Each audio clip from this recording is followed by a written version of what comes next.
உலகம் விஞ்ஞான அறிவால் அழிந்து கொண்டிருக்கும் வேளையில் மெய்ஞானியின் உணர்வுகள் இங்கே படரும் நிலைகள் வளர்ந்துவிட்டது.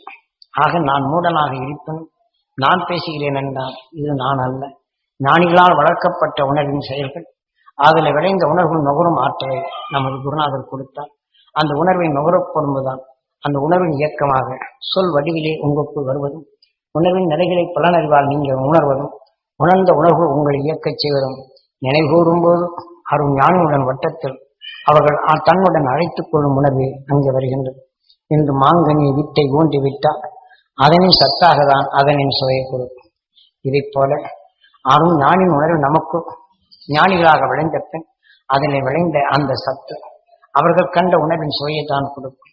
இதை போலதான் நாம் அந்த அவர்கள் விளைந்த உணர்வின் சுவையை நாம் அந்த சுவையை உணரப்படும் போது அந்த உணர்வின் சத்தாக நமக்கு உணர்வு இயக்கி அதனின் துணையாக தான் நாம் விளைய முடியும்.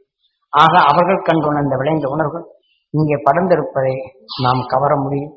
கவர வேண்டும் என்பதற்குத்தான் குரு காட்டிய வழிகள் உங்களுக்குள் இந்த உணர்வுகளை தூண்டச் செய்து இந்த உணர்வு ஆற்றலை பருக வேண்டும், நீங்கள் அதை பெற வேண்டும் என்று எண்ணுகின்றேன். எமது குருநாதர் காட்டிய அறுவழி மெய்ஞான உணர்வுகள் நீங்கள் பெற்று உங்கள் வாழ்க்கையில் அந்த அறியாத இருள்களை போற்றி மெய் உணர்வின் தன்மை உங்களுக்கு ஒன்றி அதனின் உணர்வின் தன்மை விளைந்து அழியா பெருவாழ்வு என்ற நிலையில் இந்த ஜென்மத்திலேயே இந்த உடலிலே அடைந்து இங்கே வரலும் இருளை போற்றி அந்த பேரானந்த பெருவிட என்ற மகிழ்ச்சி இங்கே தோன்றி உங்களுக்குள் விளைய வேண்டும் என்ற இந்த ஆசையில் நீங்கள் பெற வேண்டும் என்று எண்ணும் போது நானும் அதை பெறுகின்றேன். நான் கீதையிலே நீ எதை எண்ணுகின்றாயோ அதுவாகின்ற